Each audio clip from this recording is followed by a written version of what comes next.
হযরত ওমর রাদিয়াল্লাহু তাআলা আনহু এর যুবকরা একটু খেয়াল করে শোনো, ভয়ঙ্কর অপরাধীরা একটু খেয়াল করে শোনো। একদিন হযরত ওমর রাদিয়াল্লাহু আনহু আল্লাহর হাবিবের দরবারে আসছিলেন। রাস্তায় দেখেন এক যুবক হাউমাউ করে কাঁদতেছে, হাউমাউ করে কাঁদতেছে। হযরত ওমর যায় জিজ্ঞেস করেন, এর যুবক তুমি এইভাবে কেন কান্না করতেছো? যুবক বলে, হযরত বড় ভয়ঙ্কর গুনাহ আমি করে ফেলছি। কিছু কান্না আছে দেখলে নিজেরও কান্না আসে, ঠিক কিনা কথা? যুবকের কান্না দেখে হযরত ওমরেরও কান্না চলে আসছে, তিনিও কান্না শুরু করছেন। ওই কান্না অবস্থায় নবীর দরবারে গেছেন। নবী আলাইহিস সালাম জিজ্ঞেস করেন, ওমর আপনি কেন কান্না করতেছেন? হযরত ওমর বলেন, ইয়া রাসূলুল্লাহ, ওই যে রাস্তার যুবকটাকে এমন কান্না করছে দেখে আমি আর সইতে পারি নাই, আমারও কান্না চলে আসছে। বলে কি জন্য কান্না করে? বলে সে নাকি ভয়ঙ্কর এক গুনাহ করে ফেলছে। নবী বলেন, যুবকটারে ডেকে নিয়ে আসেন। যুবক আসলো নবীর দরবারে, কান্না করছে। নবী জিজ্ঞেস করেন, রে যুবক এমন কি কান্না করেছো, এমন কি গুনাহ করেছো এইভাবে কান্না করতেছো? বলে, ইয়া রাসূলুল্লাহ, বহুত মারাত্মক এক গুনাহ করে ফেলছি। নবী জিজ্ঞেস করেন, এর যুবক তোর গুনাহ বড় না আল্লাহর আরশ বড়? কয় আমার গুনাহ বড়। বলে তোর গুনাহ বড় না আল্লাহর কুরসি বড়? বলে, ইয়া রাসূলুল্লাহ, আমার গুনাহ বড়। বলে তাইলে এমন কি মারাত্মক গুনাহ তুই করছস? তুই কি শিরিক করছস নাকি? বলে না ইয়া রাসূলুল্লাহ, আমি শিরিক করি নাই। কয় তাইলে তুমি কি কাউকে হত্যা করেছো? বলে না ইয়া রাসূলুল্লাহ, আমি হত্যা করি নাই। তাইলে তুমি এমন কি মারাত্মক গুনাহ করেছো?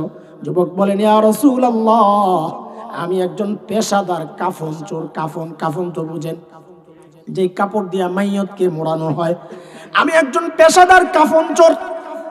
কবর দেওয়ার পর কবর খুদে রাতে কাফন খুলে বিক্রি করা, এটা আমার মূল পেশা, এটাই আমার জীবিকা নির্বাহের মূল মাধ্যম। ওগো আল্লাহর হাবিব, গতকাল মদিনার এক কবর খুঁজছি। খুইদা যখন শরীর থেকে কাপড়গুলা সরাইছি, দেখি এক যুবতী নারীর লাশ। নারী দেখা আমি নিজেকে আর কন্ট্রোল করতে পারি নাই। নিজের মনের মধ্যে কুমন্ত্রণা জাগে, আমি তার সাথে জিনা করেছি। ইয়া রাসূলুল্লাহ, ওগো আল্লাহর হাবিব, আমি যখন কবর থেকে উঠছিলাম তখন একটা আওয়াজ আসছিল। আমার কাছে মনে হচ্ছিল যেন ওই যুবতী কথা বলছে। আমাকে বলা হচ্ছে, এর যুবক, রে আল্লাহর বান্দা, এই লাখো মানুষের সামনে আমারে কেন তুই উলঙ্গ করে দিয়া গেলি রে? আমার আপনজন আমাকে পবিত্র অবস্থায় কবরে রেখেছিল, এখন তুই আমাকে কেন নাপাক করে দিয়া গেলি? এই শরীর নিয়ে এখন আমি আমার মালিকের সামনে হাসরের মাঠে কেমনে দাঁড়াবো? আল্লাহর হাবিব এই কথা শুই নাই বলে তুমি তো বড় মারাত্মক গুনাহ করে ফেলছো।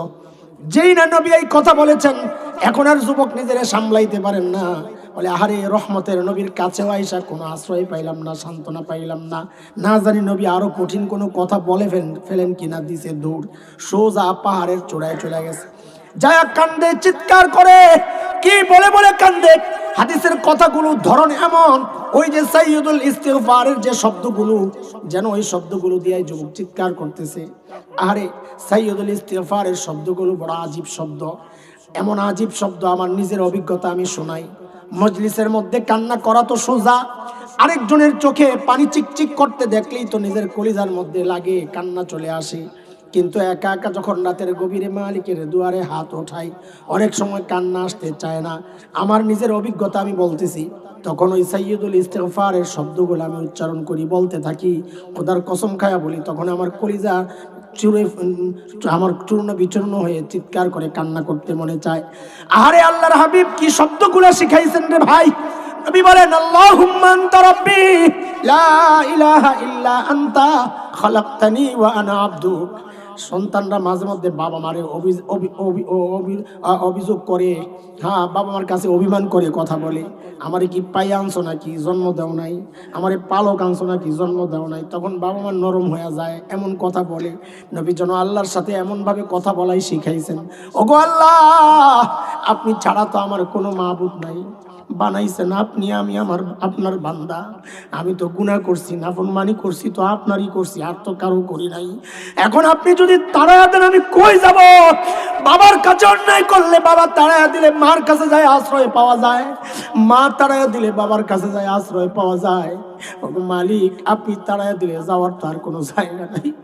আমি কার কাছে যাই ভিক্ষার হাত দুইটা পাবো? এ ভাই যুবক ওইভাবে কান্না করতেছে, ওগো মালিক রহমতের নবী আমাকে কোনো সান্ত্বনার কথা শোনাইলেন না, আমি বুঝি এমন মারাত্মক গুনাহ করে ফেলছি আল্লাহ, আমি এখন কার কাছে যায় ভিক্ষা চাইবো, কার কাছে যায় ক্ষমা চাইবো, আমার তো আপনার দুয়ার ছাড়া আর কোনো দুয়ার নাই গো মালিক। কান্দে কান্দে একদিন, 2 দিন, 3 দিন, 4 দিন, 5 দিন, 40 দিন পর্যন্ত যুবক কান্দে। 40 দিন পর আল্লাহ তাআলা নবী জিবরাইল আমিনকে নবী আলাইহিস সালামের কাছে পাঠাইছেন। জিবরাইল এসে জিজ্ঞেস করেন, ইয়া রাসূলুল্লাহ, আল্লাহ জানতে চেয়েছেন মাখলুককে কে সৃষ্টি করেছেন? নবী বলেন, আমাকে এবং সমস্ত মাখলুককে আল্লাহই তো সৃষ্টি করেছেন। জিবরাইল বলেন, ইয়া রাসূলুল্লাহ, আল্লাহ জানতে চেয়েছেন মাখলুককে রিজিক কে দান করেন? নবী বলেন, আমাকে এবং সমস্ত মাখলুককে রিজিক তো আল্লাহই দান করেন। জিবরাইল আমিন বলেন, ইয়া রাসূলুল্লাহ, আল্লাহ জানতে চেয়েছেন মাখলুককে ক্ষমা কে করেন? নবী বলেন, মাখলুককে ক্ষমা তো কেবল আল্লাহই করেন। জিবরাইল বলেন, ইয়া রাসূলুল্লাহ, আল্লাহ জানায়া দিয়েছেন, আল্লাহ ওই যুবকটারে মাফ করে দিয়েছেন।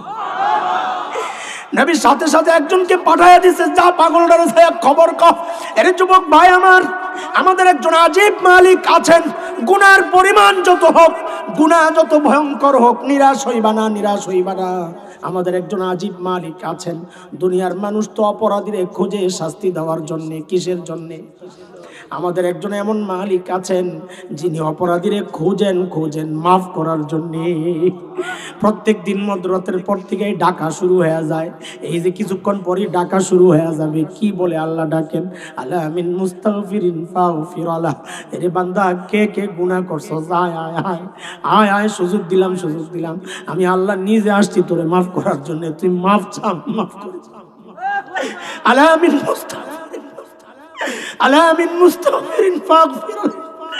আর কি মালিক পাইছি, সারা দিন গুনাহ করছি, কিচ্ছু বলেন নাই, দরজা লাগায়া গুনাহ করছি, জানালা লাগায়া গুনাহ করছি, অথচ কি মালিক রহমানুর রহিম, যেই ঘরের মধ্যে দরজা জানালা আটকায়া গুনাহ করছি, আমার মালিক চাইলে ওই সময় তো আমার শেষ করে দিতে পারতেন, কিন্তু তা করেন নাই, বরং কি করছেন, ওই দরজার নিচে দিয়া অক্সিজেন পাঠায়া দিয়েছেন, বাতাস পাঠায়া দিয়েছেন, যেন আমি মইরা না যাই, আমি যেন মারা না যাই।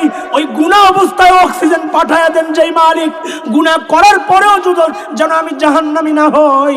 গুনাহ করার পরেও মালিক ডাকতে থাকেন, আয় আয় আয়, গুনাহ করছস তুই মাফ চা, আমি মাফ করে দিব। সারা জিন্দেগি গুনাহ করছো, এখন গুনাহ করার ক্ষমতাও হারাইছো, বুড়া হয়ে গেছো। আল্লাহ বলেন, সুযোগ যায় নাই, সুযোগ এখনো হাত ছাড়া হয় নাই, বরং তোর ওই যে সাদা দাড়িগুলা, সাদা চুলগুলা, এই সাদা চুল দাড়ি নিয়া আমার কাছে হাত পাতলে আমি ফিরে দিতে লজ্জা পাই। এই সাদা দাড়ি লইয়াও বাবারা হাত তোলো, ও মা হাত তোলো, মালিক ওয়াদা করেছেন আমি মাফ করে দিব। এমন দামি মজলিস পায়া গুনাহ সহ বাড়িতে যাওয়ার মতো বোকামি আর নাই, কথা কোন ঠিক কিনা?